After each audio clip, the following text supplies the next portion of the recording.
नमस्कार। आज हम एक बहुत ही दिलचस्प सवाल पर बात करने वाले हैं। जो भी वैज्ञानिक या मेडिकल जानकारी हम तक पहुंचती है, उसकी बुनियाद क्या है? मतलब हमें ये कैसे पता चलता है कि जो हम जानते हैं वो वाकई सच है? जैसे मान लीजिए कोई नई दवा बाजार में आती है, तो हमें कैसे पता चलता है कि वो सच में काम करती है? या फिर ये कि कोई आदत, जैसे स्मोकिंग, हमारे लिए वाकई नुकसानदेह है? जाहिर है, इन सवालों के जवाब हमें यूं ही नहीं मिल जाते। इन सब का जवाब इस बात में छिपा है कि रिसर्च को किया कैसे गया है।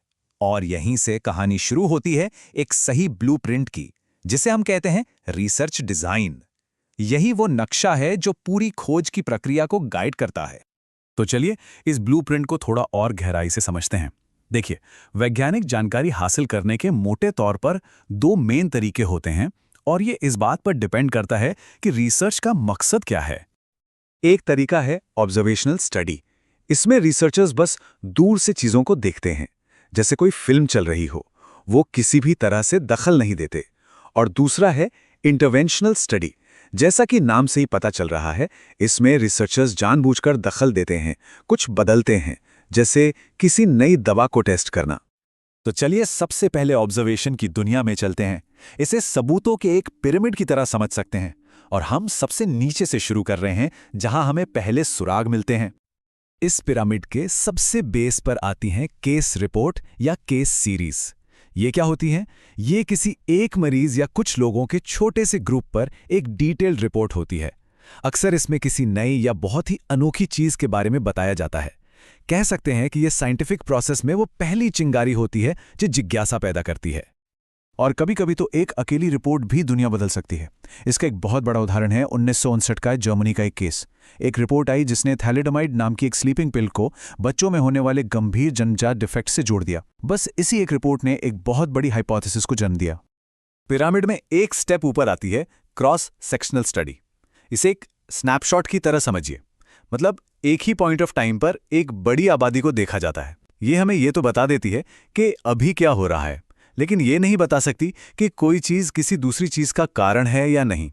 वो टाइमलाइन नहीं मिलती। अच्छा, अब हम इस पिरामिड में और ऊपर चढ़ते हैं। अब उन डिजाइन्स की बात करते हैं जिनमें समय का एलिमेंट जुड़ जाता है। मतलब अब हम सिर्फ एक स्नैपशॉट नहीं देख रहे हैं, बल्कि एक पूरी कहानी को अनफोल्डिंग होते हुए देखते हैं। पहली है केस कंट्रोल स्टडी। इसमें रिसर्चर्स उल्टा चलते हैं। वो पहले नतीजा देखते हैं, मान लीजिए कोई बीमारी, और फिर समय में पीछे जाकर उसके मुमकिन कारणों को ढूंढते हैं। ये खास तौर पर दुर्लभ बीमारियों को स्टडी करने के लिए बहुत काम की होती हैं। और दूसरी तरफ है कोहर्ट स्टडी। ये बिल्कुल उल्टा है। ये किसी रिस्क फैक्टर से शुरू होती है, जैसे कि स्मोकिंग, और फिर एक ग्रुप को समय के साथ फॉलो करती है, ये देखने के लिए कि उनमें आगे चलकर क्या नतीजे आते हैं, जैसे कि लंग कैंसर। तो ये एक फॉरवर्ड लुकिंग, मतलब आगे की तरफ देखने वाला डिजाइन है। तो मेन फर्क क्या हुआ? डायरेक्शन का। जैसा कि स्लाइड पर भी दिख रहा है, केस कंट्रोल स्टडी नतीजे से शुरू होकर पीछे की ओर रिस्क की तरफ देखती है, जबकि कोहोर्ट स्टडी रिस्क से शुरू होकर आगे की ओर नतीजे की तरफ बढ़ती है। इसे और भी आसान तरीके से समझते हैं। केस कंट्रोल स्टडी पूछती है क्या हुआ था, मतलब ये पास्ट में देखती है। और कोहोर्ट स्टडी पूछती है क्या होगा, मतलब ये फ्यूचर पर नजर रखती है। एक और चीज, इन दोनों स्टडीज में अलग अलग स्टैटिस्टिकल मेजर इस्तेमाल होते हैं। केस कंट्रोल में हम ऑड्स रेशियो कैलकुलेट करते हैं और कोहॉर्ट स्टडी में रिलेटिव रिस्क। ये बस याद रखने वाली बात है कि कौन सा किसके साथ जुड़ा है। तो अब हम पहुंच चुके हैं सबूतों के इस पिरामिड के टॉप पर। अभी तक हम क्या कर रहे थे? हम सिर्फ देख रहे थे, ऑब्जर्व कर रहे थे। लेकिन अब हम जानेंगे कि साइंटिस्ट्स कारण और प्रभाव के रिश्ते को पक्के तौर पर कैसे टेस्ट करते हैं। सिर्फ ये देखने से कि दो चीजें जुड़ी हैं काम नहीं चलता। ये साबित करने के लिए कि एक चीज दूसरी चीज का कारण है, रिसर्चर्स को दखल देना ही पड़ता है।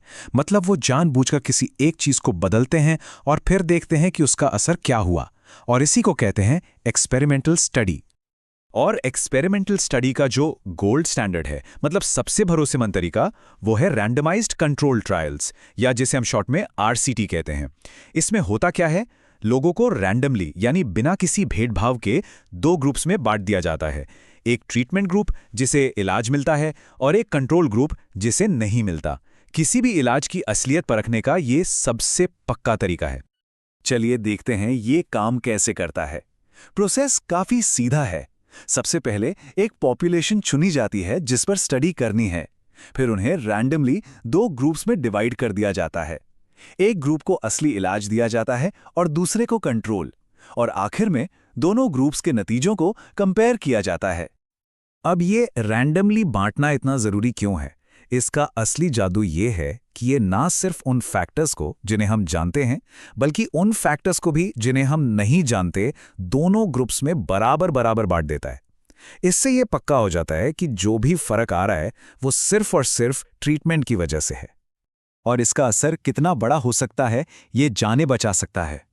ज़िडोवुडीन या AZT ट्रायल एक लैंडमार्क RCT था।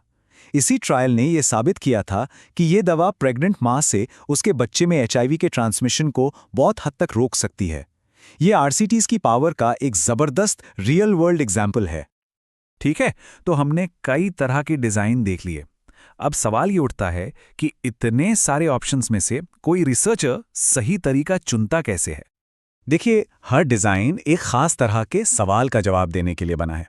जैसे केस रिपोर्ट पूछती है, कुछ नया है क्या? क्रॉस सेक्शनल पूछती है, अभी क्या चल रहा है?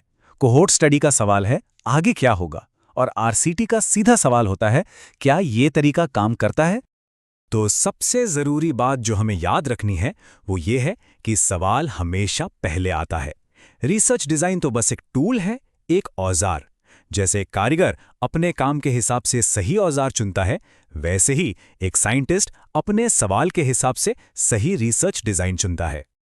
तो अगली बार जब भी कोई नई स्टडी की हेडलाइन सामने आए तो एक पल रुक कर ये सोचा जा सकता है कि अच्छा, इसका ब्लूप्रिंट क्या था? ये ऑब्जर्वेशनल थी या एक्सपेरिमेंटल, केस कंट्रोल थी या कोहॉर्ट? इस एक सवाल से ही विज्ञान की दुनिया को और बेहतर तरीके से समझा जा सकता है।